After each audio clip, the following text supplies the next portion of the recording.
You're now locked into Zone 32. Grant Durflinger, Jake Miller. Only on NeutralZoneInfractions.com. NZI Properties. Ladies and gentlemen, welcome back to a summer edition of the Zone 32 podcast. The NFL might have an offseason. I'd say we don't, but we do. We come back in and out intermittently, but it doesn't matter. We're back today.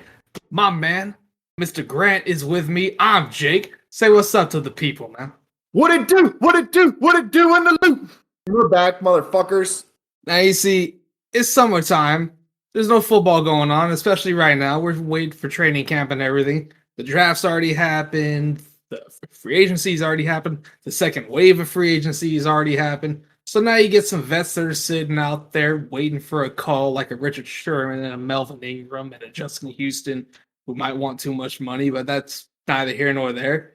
Oh, yeah. A little bit of news. Actually, before we get into the reason why we're getting together today, let's talk about a rival team that you and I both equally say they can go fuck themselves. And they live on the banks of the three rivers where the Allegheny and how the fuck is it? The Monongahela, whatever. I don't care. I'm not from Pennsylvania. Where the two rivers, the two Hominy. That's right.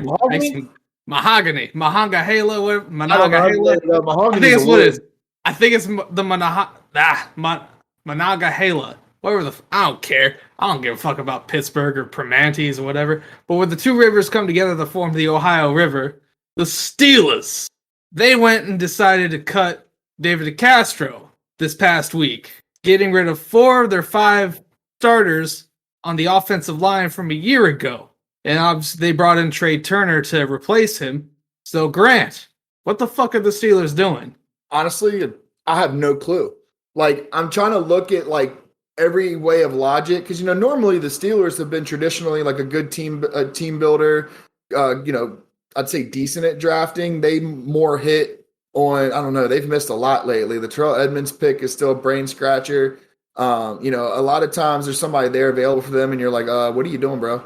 They hit on Juju. I mean, they hit on Claypool, but I feel like their second, third, fourth round guys are more substantial than their earlier round guys.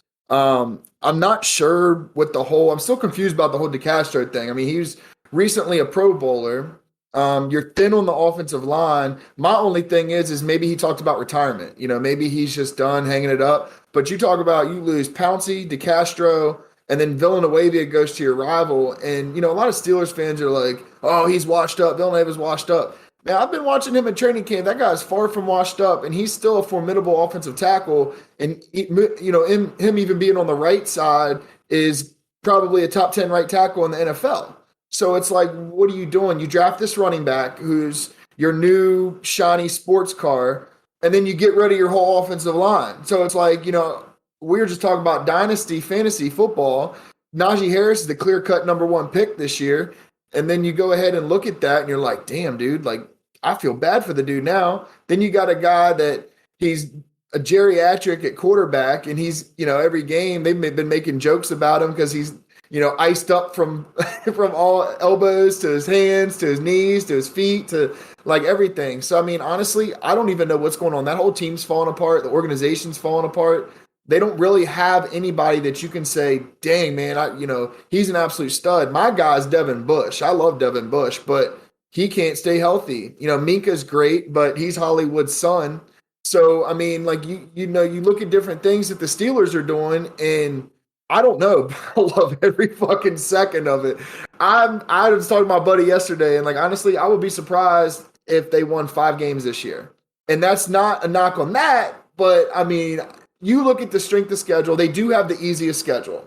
But at retrospect, what are you getting out of Ben Roethlisberger? You've paid 4 quarterbacks this year. Why do you keep signing quarterbacks to contracts? You got Haskins, you got Mason Rudolph, you got Dobbs, you got Ben Roethlisberger, who accounts for 17% of your cap. Like, what are you doing? Like, you could use that money to have signed an offensive line, and then it's like you get rid and cut DeCastro, and you're like, oh, Trey Turner, he's going to turn things around, pun intended. But he's not. There's a reason he was still there. There's a reason he was still a free agent. He wasn't just waiting for the Steelers. Nobody wanted him. So, it's one of those things where maybe money wasn't right, maybe the contract wasn't what he wanted, but he's only on a 1-year deal. So, I really have no fucking clue what they're doing. But like I said, man, I'm loving every second of it. And I think that whole organization's falling apart right now.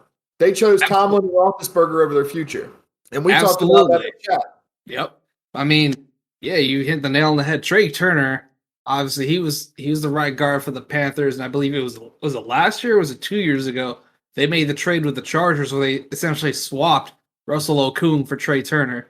And Trey Turner last year was a part of one of the worst offensive lines of football because Justin Herbert was getting murdered week in and week out behind that shaky offensive line. So bringing him over when you've already lost, like when you're going to a year 2 or 3 without Mike Munchak as your offensive line coach, arguably that's probably the biggest reason why your offensive line has dropped off the way it has. But I mean, man, you have no continuity. You have no continuity. You're getting rid of 4 of your 5 starters, or you're not effectively replacing them. I mean, your right tackle from a year ago because Zach Banner was hurt is kicking over to the left side.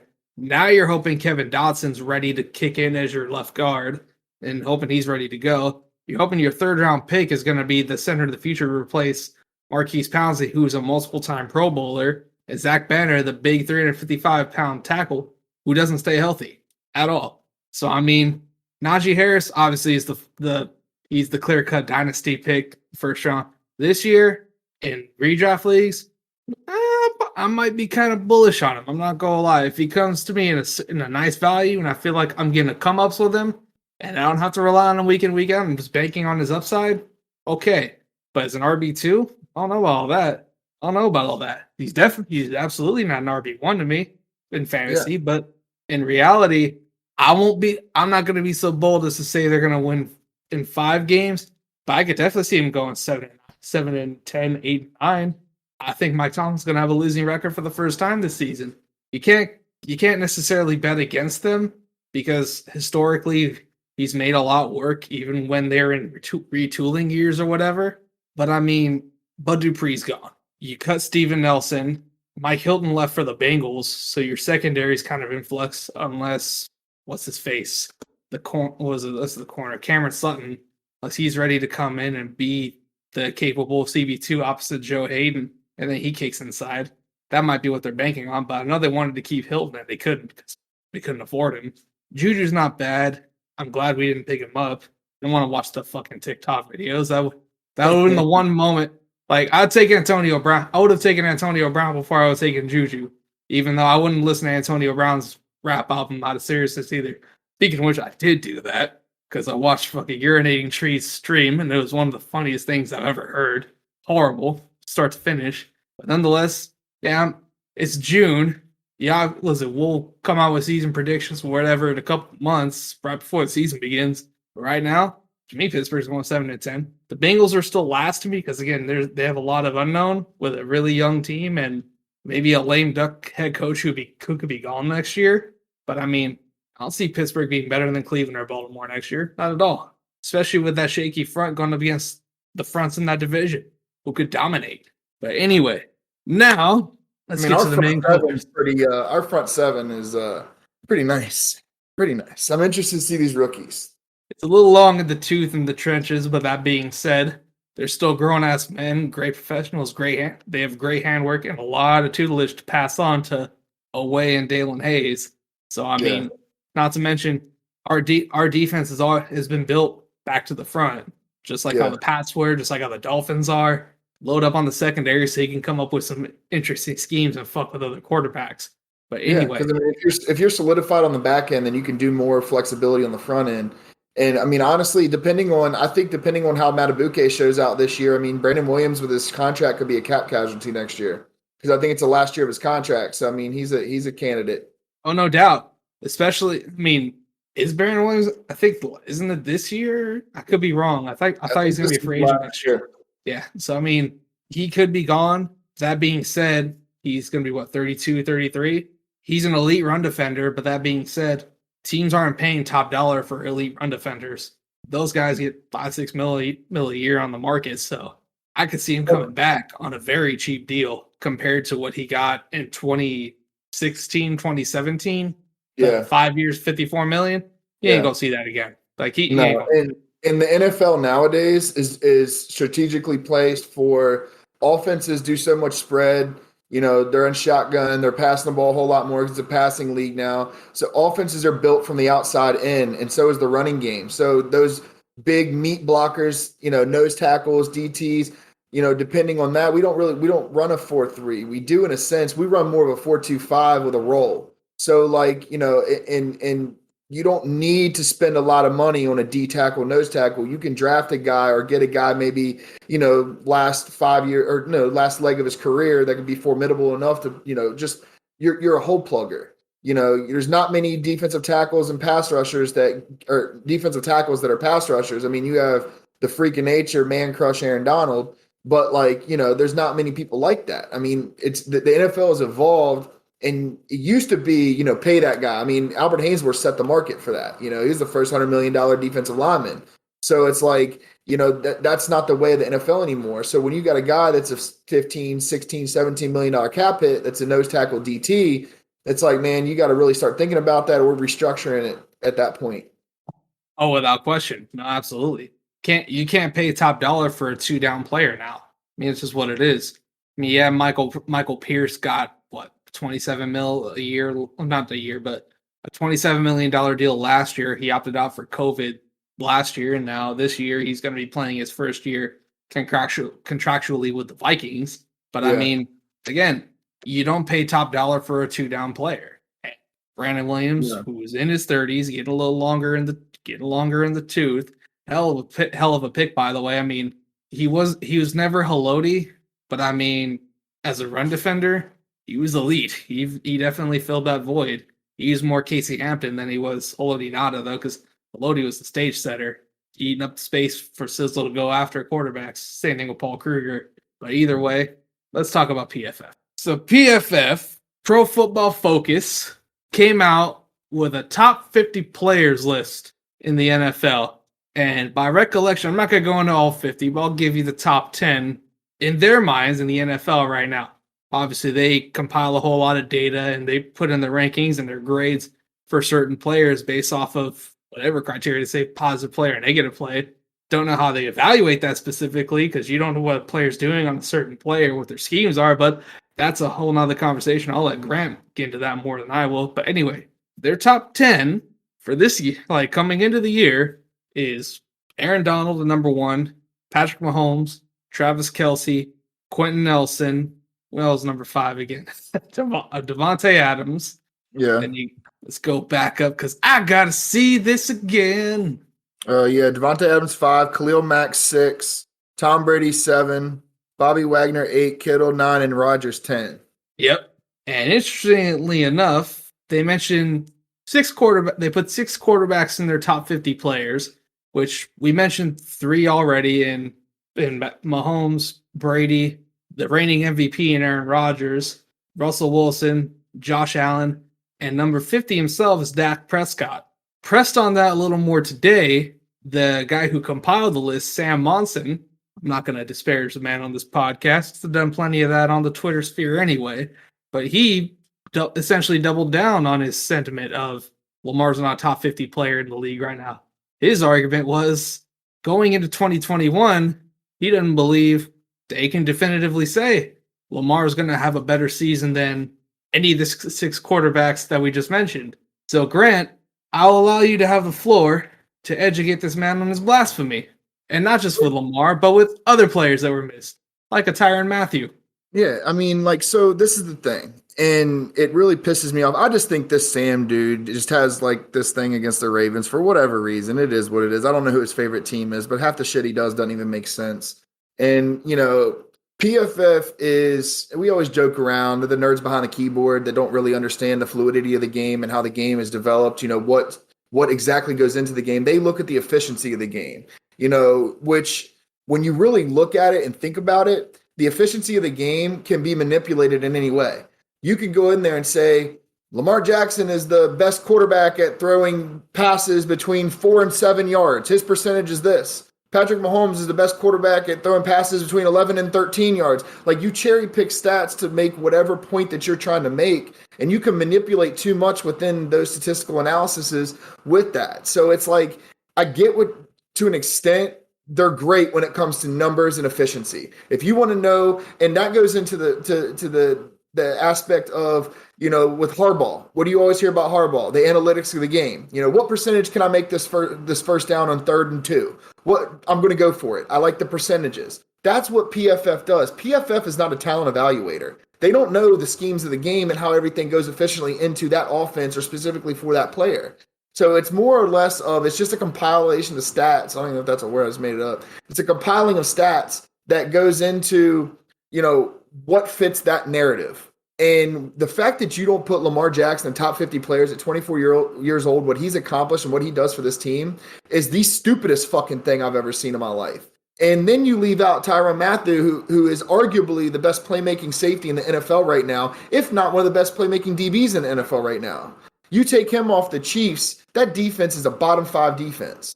They don't have enough to solidify that on the back end. He does so much manipulation and is all over the field, making plays, covering tight ends, slot receivers, dropping back, making tackles, sacks, all that. He does basically what Minkah Fitzpatrick and Jamal Adams do in one player. He's just a little smaller guy. But what they succeed at both of those players, he does that. So he can disguise defenses. You don't put him in there, then you don't put in Minkah, who, he's a Steeler. We all get that, whatever. But he's one of the best free safeties in the game. He's a playmaker. He's a turnover machine. Like what are you doing? And then you drop players back. You have Dak Prescott at 50. Look, I like Dak. I think Dak's a good quarterback. I think he's a great quarterback. But you look at the weapons that guy has, and he played 5 games last year. He's coming off a nasty injury. Let him rebuild up, because the thing is that you have a lot going on with different teams. You've got Lamar Jackson, who his MVP year had Willie Snead, Seth Roberts, and a rookie Marquise Brown as his top receivers, and his number one option was a tight end. Yeah, it might flow that way through the offense, but you're cutting the dude short. And the disrespect that Lamar gets it'll never make sense to me. You're talking about a humble dude. He works hard. He keeps his mouth shut. You never hear a negative thing about him. He's the most elite player on offense in the NFL. I don't care what position you're talking about. He is the guy that when defenses are there, they stay up at night. It's a cliche saying, but you can't defend him. When you try to come up with a game plan, you better hope that it works 1 time out of 3. And you might have a perfect coverage on the back end. You might bracket him. You might do whatever, but he'll still get out of it and run for a 60-yard touchdown. You can't defend that. It makes defensive coordinators have nightmares. So the fact that you leave him out of the top 50 players with what he's done in the NFL and what he's able to do with virtually no help on offense, and he had a depleted offensive line last year. You got guys that can't even fucking do a shotgun snap. And that's basics of the NFL. So when you look at that and you look at these other players that they put in, it just makes no sense. Everybody's sucking off Josh Allen right now. Great player. But he's got a phenomenal top 3 wide receiver. Some argue top 5. But Stephon Diggs is one of the best route runners in the NFL and one of the best receivers in the NFL and hardest to cover. So when you look at that, you're talking about, okay, well, Josh Allen threw 570 some attempts. Lamar Jackson threw 370 some. You got 200 more attempts. And yeah, the yardage is there, but that's what you're talking about. You're talking about the attempts. So the efficiency of that is there with the numbers, but the efficiency isn't there on the field. So when you're talking about best players, he's not. And when you talk about best players and you leave Lamar Jackson off the top 50, you need to take your fucking list. You need to crumble it up, put it in your mouth, chew on it a little bit, take it out, put it in the toilet, flush it, and start the fuck over. Because what you're doing is you're doing it for clicks. And I can't stand when these companies come out with this huge platform, because you have so many ignorant fans that don't know the intricacies of the game. They don't understand a lot. And they sit here and argue back and forth on Twitter. PFF did this, tag them in this, do that. All they're doing is for clicks. That's like the chick at the gym that wears volleyball shorts and does deadlifts in front of the mirror and then cries about a guy looking at her. We know what you're doing. Stop fucking doing it. And, it just blows my mind. And I'm ranting, but I love the fact at the same time, because now you pissed him off. Lamar Jackson's going to come out this year and he's going to have another MVP season. I will bet right now that he's going to finish at least top 3 in voting. He's going to come out and he's going to have another historically great year, this time more on the passing side of it. He might not rush for 1,000 yards this year. He might go more for like the 900-ish, but because J.K. Dobbins and Gus Edwards are going to get their fair share, and they're going to be rock hard in this. Pause. But the biggest thing with anything is in Lamar Jackson is that you pissed off a guy that is hungrier for a Super Bowl than anybody in the NFL. His game is football. His mind is football. Everything is football with him. He's a kid that is having fun. He's after school before the lights come on the streets, and he's just balling with his friends. And that's the most dangerous thing in football. Got me thinking about the Boondocks and Riley Freeman with you telling yourself pause right there. But anyway, my man over here preaching the gospel, and he's absolutely right. You take Tyrann Mathieu out of that secondary, the Kansas City Chiefs defense, and they are a bottom 5 unit. Chris Jones is a great player, but they'll have nobody on the back end. Furthermore, he does what he can do what Minka does. He can do what Jamal Adams does. He can also do what Bryce Callahan does and go cover your slot receiver and shut him down, put the clamps on him. He's such a versatile player. Blitzing off the edge, covering the deep third, having the range to be the center fielder, to come up to stop the run, and again, cover your opposing tight end or cover your slot receiver. Tyrann Mathieu not being among the top 50 players in the NFL today is criminal. You know what else is criminal? Not putting Darius Leonard in that conversation, because the maniac makes every tackle. Watch the Colts game. It's Darius Leonard making every tackle, even over Bobby Okereke, who had a nice year last year, but Darius Leonard makes every single tackle. Like, it's ridiculous. And I love Bobby Wagner. I liked him more than Patrick Willis because I was a hater of the 49ers for a long time. Back when the Niners and Seahawks were doing their thing early on, Legion of Boom versus the Harbaugh and Vic Fangio defense or whatever. But I mean, at this stage of his career, he ain't the best linebacker in the game. I mean, you can give that to Leonard. You give that to Fred Warner. Eric Kendricks isn't a better player than Darius Leonard either. And I like Eric Kendricks. He can play. But Darius Leonard, not being mentioned among the top 50 linebackers, but not the top 50 players in the league, that's criminal. Furthermore, with your argument saying you're not sure that Lamar's going to have a better year than the 6 quarterbacks mentioned, the question from there becomes, okay, what metrics are you basing that off of? Are you going off of yardage? Because I think all 6 of those quarterbacks will probably throw for more yards than Lamar will next year. And that's perfectly fine. I mean, I think wins and total yardage. I think passing efficiency is far, I keep using that word efficiency, but when you look at the only thing with efficiency in quarterbacks that I care about are percentages, touchdown percentages, red zone percentages, third down conversions. Like those types of things will elevate a game. They'll extend the game. They crush, having a defense, wearing a defense down on the field. We're really good at just run the ball down people's throats. And I think that that's where it goes to it. And, like I said, I don't understand where these lists come from, but they're just really fucking stupid. Well, like you mentioned before, they're used to generate clicks, and it's the summertime, so they're not getting the normal traffic they are on the websites, and people got to pay their bills, so they got to get something that'll generate highlights and like eyes opening and clicks. So they're going to say something outrageous just to get people's attention. So, I mean, I get it. It's tragedy porn, just like you watch ESPN or FS1, even NFL Network to a degree, or you can go on regular news like Fox News or CNN or MSNBC or The Blaze or the Young Turks, you name it, whatever news site there is, they're going to get you, they're going to put out these the headlines that'll make you go, what? I got to watch this. And then it won't be anything that you think it's going to be. And you're sitting there getting mad at yourself for wasting your time for even giving that the attention. That's what PFF is doing. It's tragedy porn of the highest degree. So, that is what it is. People are going to do what they're going to do. It's trash. Hot garbage, but I mean, another stat I do like to look at when it comes to measuring quarterbacks is yards per attempt, because for years, let's not go back to playing with Blaine Gabbert, the Gabbert zone, and quarterbacks averaging less than 5 yards an attempt, hot garbage. But Lamar Jackson averaged 7.33 yards per attempt last year. That was more than Kyler Murray. It's about the same as Baker. And that was it's much higher than the garbage of the league. It's sure, Josh Allen had a higher yards per attempt rate. He also threw the ball almost 200 times more than Lamar from a year ago.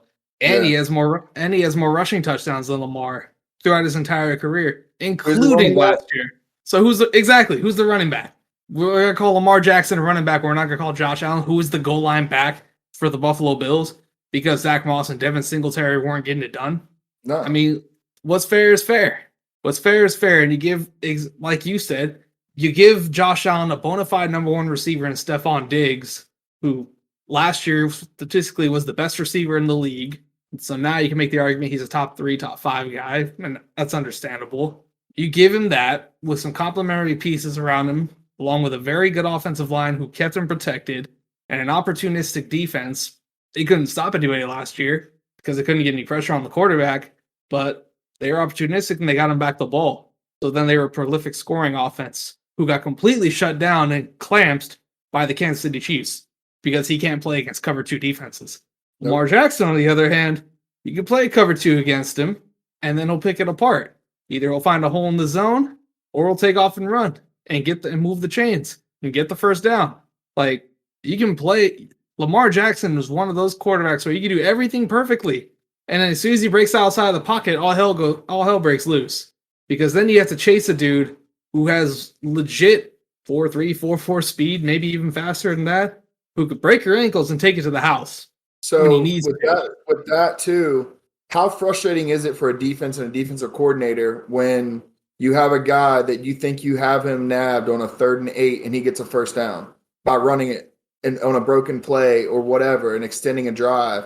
I mean, look at it, and I resort to this a lot, is the game-winning pass against the Browns. When he came back from the locker room, the whole poop story or whatever, when he came back on the field, the only thing that made that play happen wasn't anything else other than the fear of him getting the first down running outside. If you watch that play over and over, watch what the safeties do and watch what the corner does when he flows to the right and simulates he's going to run for the first down, and then he plants and throws. Like, that whole manipulation of that play was based off of him running for the first down, and they bit, and he won the game. But having that fear, that goes back to what we say, what I said about, keeping up DCs at night, because that is what he does. I mean, how many times have you seen where he's pinned in the backfield, somebody's getting ready to hit him, he spins, does a pirouette, does a quick juke, bounces out, goes right, bounces, runs left, and then just hauls one? I mean, look at the play against the Titans, which is probably one of my favorite throws of the season last year,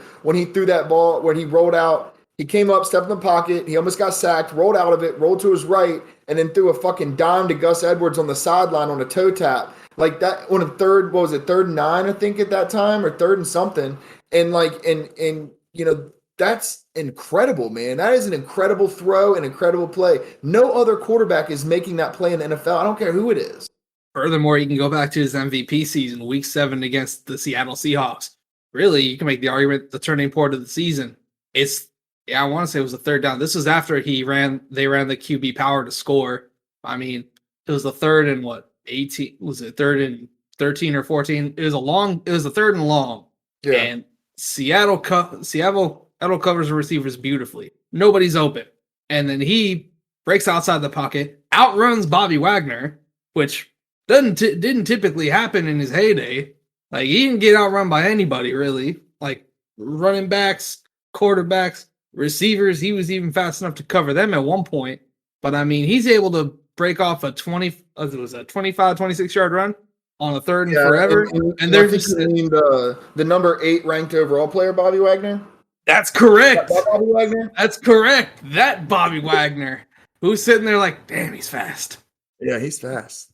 Like, that dude is on the bench telling his teams, I don't understand how fucking fast he is. I don't know. We had everything covered. I don't know what to do. And he's befuddled. Yeah. And it was a rainy day in Seattle. Yeah, he didn't have a great completion percentage that day, but he also had to account for 5 drops from receivers. So in reality, he should have completed 14 or 20 passes as opposed to the 9 of 20 because 5 were dropped. But nonetheless, runs, breaks outside, they win the game, and Seattle's sitting there scratching their head, being like, I don't understand how you do it. I don't understand how you defend him. And they play a zone scheme when everyone's like, just play zone, have all 11 watch him, and he ain't going to do anything. Yep. They couldn't stop him. Like I said earlier when we were kind of chatting it up a little bit, the only list that matters to me is the players list because they play against these guys. They're not sitting behind an Excel spreadsheet going, well, here we got the efficiency of a 25-degree angle of the hypotenuse. It's like, dude, shut the fuck up. We appreciate the analytics because they do show a deeper story of the plays and what the players can do in certain situations. They don't evaluate their talent and they don't evaluate what they mean to the game. And the players' choices prove it. Lamar was the number one clear-cut player. There's only been 2 unanimous MVPs, him and Tom Brady. And then you look at arguably last year, they didn't do it, like you mentioned, because of the whole, usually they vote at the Pro Bowl and stuff. But, you're looking at what Lamar does, and the entire NFL respects him. There's not one player that I've ever heard say, yeah, man, he's all right. They're all like, man, that dude's insane. That dude's incredible. That dude does this. That dude does things nobody can do. And when you have players that play against the guy talking about that stuff and then you don't put him in the top 50, look, we bitch about it. Most of it is all of us on Twitter just giving PFF shit because they suck with that stuff. And it's like, we ride it out. We do it. A lot of it's for laughs, jokes, trolling, all that stuff. But at the end of the day, you lose respect for yourself as a company when you do things like that and you discredit people for what they do and how good they are at what they do it and how good of, not like it matters on the field or how good of a person is, but the hate that he gets is just so unwarranted and it makes zero sense. It speaks more volumes on them than it does Lamar. The man led the league in touchdown passes his MVP year with only having Mark Andrews to throw to because his receiving core that year was Marquise Brown. He ain't Hollywood. I ain't giving him that. Playoff time, sure, because make plays in the playoffs, but regular season, hell no. Who always drops those damn passes. Seth Roberts, Willie Snead, and then Miles Boykin sometimes, who may or may not make the roster this season. I have my doubts. I don't think he does. That was you can't take him over Doof. Tylan Wallace was one of my favorite receivers in the draft. We stole him. Bateman, he's going to be a stud. Hollywood, Sammy Watkins. What Prochet does on special teams, like that's 6 right there. So it's like he's out. He's got to be out. If they keep him, that's a scenario where we were clamoring for like Chris Moore to be gone for 3 seasons, but they loved him. And when you look at that side of it and you look at his MVP season, like you talked about, Lamar missed the comparedness of an entire game because he was blowing teams out so bad. He sat 4 fourth quarters. So he put up those historic numbers in basically 50 games while other quarterbacks played 16. And it's like, you don't put that in your mind and think about how fucking incredible that is as a 23-year-old rookie. Like, bro, what? Actually, technically 22, turning 23 because he just turned 24 this year. And it's like, and then you think about that and you're like, holy shit, he's going into his 4th season. He's 24 years old and he's already done all this. You would talk about there's players in the league that if they get one MVP, you're talking about a gold jacket. But then he gets one his 2nd year and does all these incredible things during the season. He's the winningest quarterback right now, all that stuff. Like, and he's not a top 50 player. Like, make it make sense. Not to mention, it took Josh Allen was number 40 on their list. It took him all 16 games this year to surpass what Lamar did his MVP season in terms of throwing touchdowns. And he has Stephon Diggs to throw to, along with Cole Beasley, one of the better slot receivers in the NFL. He might not like the COVID vaccine, but that's a conversation for off the podcast. But either way, I mean, the cupboard wasn't bare for players for him to throw to. I mean, he had a bevy of weapons, and Lamar got all that done in 15 games and threw fewer interceptions that season. Hell, this year he threw fewer interceptions than Josh Allen did. So I mean, what are we doing? Not to mention Lamar played one fewer game than Josh Allen did. If he played the Steelers game, maybe he throws maybe he throws for 30 touchdowns. Maybe. Who's to say? All things considered, Josh Allen's great. I like his game. I'm not gonna lie. I gotta give him his respect because he made a huge leap from his first 2 years in the league. And a lot of that had to do with Stephon Diggs and having continuity as your offensive coordinator and opening up the playbook and him working the offseason to get better. But to call him better than a unanimous MVP, I ain't gonna do all that. No. Give him like we've been talking. Give Lamar a Stephon Diggs or a Devontae Adams or something of the sort to work with, and then evaluate him. I mean, shit. That's all there is to it. It's unfair to critique him that way, because hell, you can make the argument Lamar, as his MVP season, he had the worst receiving core for a quarterback to win MVP since maybe Cam in 2015, because he had Greg Olsen, but then you have Ted Ginn and Philly Brown Schmitty. and Devin Fun. Nah, Steve Smith wasn't on that team. Oh, Steve sorry, Smith was with the Ravens. I was thinking about his rookie season, Cam's rookie season. My bad. Yeah, I thought you said rookie season MVP. My bad. As MVP year, where he had Ted Ginn to throw over the top two and Devin Funchess, because Kelvin Benjamin was hurt and then he got fat. Yeah. And then he was a beast his rookie year. He was a beast, man. Yeah, then he ate himself out the league, and now he had to come back as a tight end. Fat bastard. And I'm a fat dude myself, so I mean, I'm allowed to fat shame somebody else, even though anyone can fat shame whoever the fuck. People can say what they feel like, no matter who you are and what your name, age, or skin color is, or body type. Doesn't matter. But yes, yeah, it means like what we doing here? That's all I'm saying. Let's stop with the Lamar slander.